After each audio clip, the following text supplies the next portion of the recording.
Ami baba niangalia kwa baba. Ami niangalia kwa baba. Samani.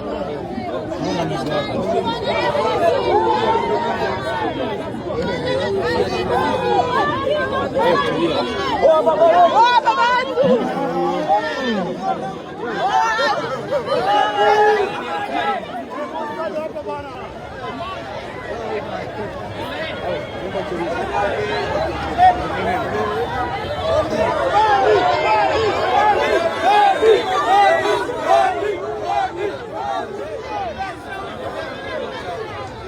Hili ni moja kati ya tukio ambalo limeweza kuwagusa watu wengi na limegusa hisia za sio tu mashabiki wa Diamond Platnumz bali wa Tanzania mbalimbali ambao wanamfuatilia na kumfahamu vizuri Diamond Platnumz. Ujue kuna baadhi ya matukio ambayo huwa yanaishi kwenye mioyo ya watu na ni matukio ambayo sio kwamba mtu anapanga kuyafanya, ni matukio ambayo huwa yanatokea tu kwenye shughuli mbalimbali. Sasa Diamond Platnumz ameweza kugusa hisia za watu baada ya kukutana na huyu mtoto na kumkumbatia na kumbeba pia, na pia akamtafuta mama yake na kumpa angalau chochote kitu.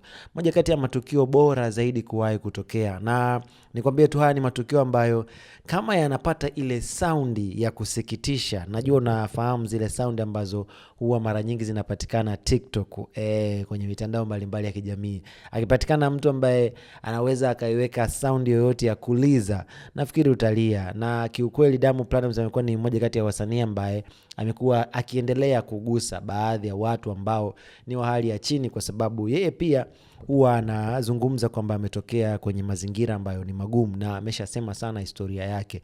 Kwa hiyo huyu mtoto ukimtizama namna ambavyo alionyesha furaha yake na namna ambavyo Diamond mwenyewe aliweza kumkumbatia na kufurahi naye, nafikiri hii ni historia kubwa sana. Huyu mtoto atasoma shule mpaka anamaliza, mpaka anaolewa, na atakuwa na hii kumbukumbu kwa sababu ipo kwenye mtindo wa video, kwa sababu moja kati ya vitu ambavyo watu wa zamani walivikosa ni vitu kama hivi. Sasa huyu mtoto atawasimulia watu na atamsimulia mtoto wake kwa kumuonyesha uhalisia wa tukio ambalo liliweza kutokea, na kitu ambacho kimeweza kumfanya Diamond Platnumz aendelee kuzungumziwa zaidi ni kwa sababu amechagua sehemu sahihi zaidi ya kuwagusa watu walemavu, watu ambao hawajiwezi.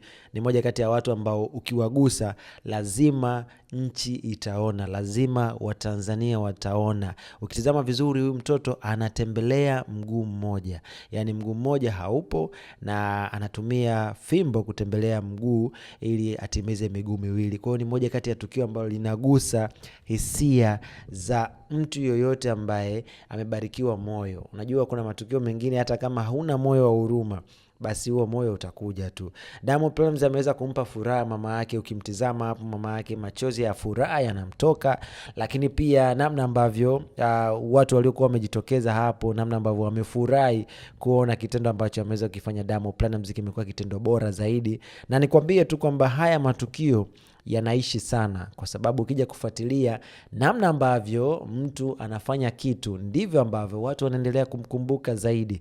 Nikukumbusha tu kidogo kipindi ambacho hayati John Pombe Magufuli anafanya kampeni zake, na baada ya kampeni zake namna ambavyo hotuba zake zilikuwa zinawagusa watu, namna ambavyo alikuwa anafanya mambo yake kwenye jamii, unagundua kabisa sababu hiyo ilifanya watu wengi zaidi waweze kujitokeza kwenye msiba wake, na watu walilia na wengine walizimia, na lilikuwa ni tukio kubwa zaidi kuwahi kutokea nchini Tanzania, kwa sababu alikuwa anawagusa masikini kwa vitendo, sio kwa maneno. Unajua kuna ile unawagusa watu kwa maneno tu, kama unasema natamani kuwasaidia watu hivi au nimetuma mchango, lakini yeye alikuwa anatokea. Unaona video zake, alikuwa anaenda mahala ananunua muhindi wa shilingi 500 300, anakula, anafika anakutana na watu wa hali ya chini zaidi, anazungumza nao, anacheza bao.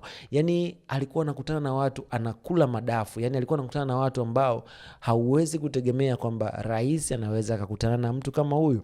Ndicho ambacho ambacho Diamond Platnumz anakifanya, kwa sababu kukutana na watu ambao hawategemei kama utakutana nao ni moja kati ya matukio ambayo yanabaki kwenye vichwa vya watu. Yani hata leo Diamond Platnumz akiwa na jambo fulani la kuhusu watu wa hali hiyo, haiwashtui wao kwenda, haiwazuii wao kutokea kwenye matukio yake, kwa sababu tayari amekuwa ni mtu ambaye anagusa moja kwa moja na anawafikia moja kwa moja watu ambao ni wa hali ya chini. So hili ni tukio ambalo limeweza kugusa hisia za watu.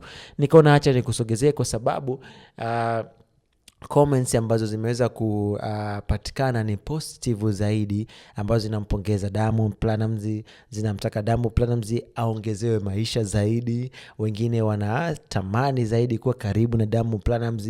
Kwa ni moja kati ya tukio ambalo limewafurahisha wa Tanzania, na mimi nikasema acha tulizungumze kidogo, kwa namna ambavyo tunaona kile ambacho Diamond Platnumz ameendelea kukifanya ni kitu kikubwa sana, kwa sababu zidi kuwavutia wa Tanzania, lakini pia mashabiki ambao wamekuwa kimfuatilia Diamond Platnumz wanazidi kuelewa kwa nini wanamuita namba 1 na kwa nini amekuwa ni msanii ambaye akifanya jambo watu wengi zaidi wanajitokeza. Na sometimes watu wanasema kwamba anawalipa watu, lakini ukiangalia namna ambavyo fadhila zake zinamlipa kwa mambo ambayo anayafanya, ndio maana watu pia wanajitokeza kwenye matukio yake. So unaweza kuniambia hapa baadhi ya wasanii ambao wamewahi kufanya matukio kama haya, na namna ambavyo Diamond Platnumz ameweza kupokelewa Tarime kulingana na show yake ya Retro Tour ambayo ameendelea kuifanya. Kile ambacho amekifanya kwenye jamii na kile ambacho ataenda kukifanya kwenye show ni moja kati ya kitu ambacho kimekuwa kikizungumziwa zaidi.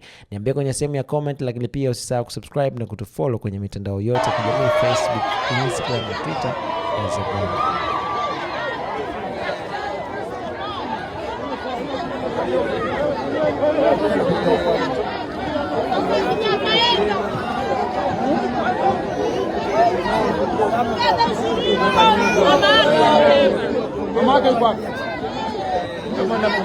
Ami baba niangalia hapo baba. Ami niangalia hapo baba. Samani. Naona mzee wako.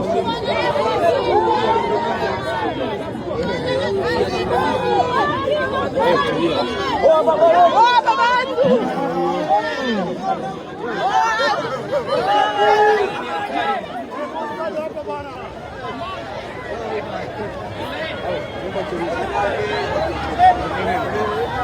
Oh